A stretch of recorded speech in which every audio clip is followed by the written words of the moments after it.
ओम शांति। इस वीडियो में हम अव्यक्त मूल्य अध्ययन प्रोजेक्ट के लिए 12 दिसंबर 1979 की मूल्य का रिवीजन करेंगे, जिसका टाइटल है रूहानी अलंकार और उनसे सजी हुई मूर्तें। बाबा ने कहा वह आज सर्व बच्चों को विशेष अलंकारी स्वरूप में देख रहे हैं। हर एक बच्चा अति सुंदर छत्र छाया के नीचे बैठा हुआ था, जिस छत्र छाया के नीचे होने के कारण प्रकृति और माया के वार से बचे हुए थे। बहुत रूहानी सेफ्टी के साधन के अंदर थे। ज़रा सा सूक्ष्म वाइब्रेशन भी छत्र छाया के अंदर नहीं पहुंच सकता। ऐसी छत्र छाया के अंदर विश्व कल्याण की सेवा के जिम्मेदारी के ताजधारी बैठे हुए थे।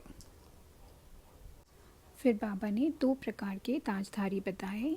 पहला है प्योरिटी की लाइट का क्राउन और दूसरा सेवा का ताज। फिर बाबा ने प्योरिटी की 3 स्टेजेस बताई, एक संकल्प, दूसरा बोल और तीसरा है कर्म। फिर बाबा ने कहा जितनी तीनों स्टेजेस की प्योरिटी है उसी अनुसार लाइट का क्राउन चारों ओर अपना प्रकाश फैला रहा था। किसी की ज़्यादा तो किसी की कम थी। साथ साथ सेवा की जिम्मेदारी के अनुसार लाइट की पावर में अंतर देखा। फिर बाबा ने कहा कि किसी की छत्र छाया इतनी बड़ी थी जो उसी छत्र छाया के अंदर रह कार्य कर सकते थे। आगे बाबा ने सदा छत्र छाया में रहने के लिए 2 बातें बताई हैं। एक है परिवर्तन करने की शक्ति फुल परसेंटेज से यूज़ करो, और दूसरा है निरंतर याद में रहो तो छत्र छाया के अंदर सदा सेफ रह सकते हैं। फिर बाबा ने कहा सभी ताजधारी तख्त नशीन भी देखे। तख्त माना बाबा के दिल तख्त नशीन। लेकिन बाबा ने कहा कि दिल तख्त नशीन वही हो सकते हैं जो सदा प्योर और सदा फॉलो फादर करते हैं। फिर बाबा ने बच्चों की 3 स्टेजेस बताई।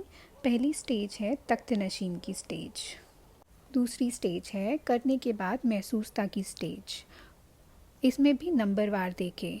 कोई करने के बाद महसूस करते हैं, कोई करते समय ही महसूस करते हैं और कोई कर्म होने के पहले ही कैच करते हैं कि कुछ होने वाला है, कोई तूफान आने वाला है, आने के पहले ही महसूस कर कैच कर समाप्त कर देते हैं। तो सेकंड स्टेज है महसूसता की स्टेज और तीसरी स्टेज है पश्चाताप की स्टेज। इसमें भी नंबरवार है। कोई पश्चाताप के साथ परिवर्तन कर लेते हैं और कई पश्चाताप करते हैं लेकिन परिवर्तन नहीं कर पाते। पश्चाताप है लेकिन परिवर्तन की शक्ति नहीं है, तो उसके लिए क्या करेंगे? बाबा ने कहा उसके लिए व्रत और नियम बनाना चाहिए।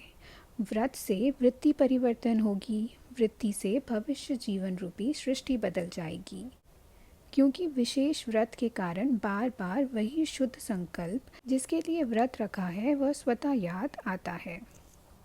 तो शुद्ध संकल्प रूपी व्रत व दृढ़ संकल्प रूपी व्रत का प्रत्यक्ष फल जरूर प्राप्त होगा। फिर बाप ने 14 अलंकार बताया स्वदर्शन चक्र पर। बाबा ने कहा कि कोई बच्चे उल्टा स्वदर्शन चक्र चलाते, माना स्वदर्शन चक्र के बजाय परदर्शन चक्र चलाने लगते। मायाजीत बनने के बजाय पर के दर्शन के उलझन के चक्र में आ जाते, जिससे क्यों क्या के क्वेश्चन की जाल में फंस जाते। फिर बाबा ने बेहद की छत्र छाया में रहने के लिए 4 बातें बताई हैं। पहला है निरंतर याद की छत्र छाया में रहो। दूसरा प्योरिटी और सेवा की बेहद फैली हुई लाइट के ताजधारी बनो। तीसरा है निर्बंधन आत्मिक आराम की स्थिति के तख्त नशीन बनो। और चौथा है सदा और स्वतः स्वदर्शन चक्र फिराते रहो। इसके आगे बाबा ने पार्टियों से मुलाकात की। अब अगली वीडियो में हम 15 दिसंबर 1979 की मूल्य का रिवीजन करेंगे, जिसका टाइटल है विदेशी बच्चों के साथ अव्यक्त बाप दादा की मुलाकात। अच्छा, ओम शांति।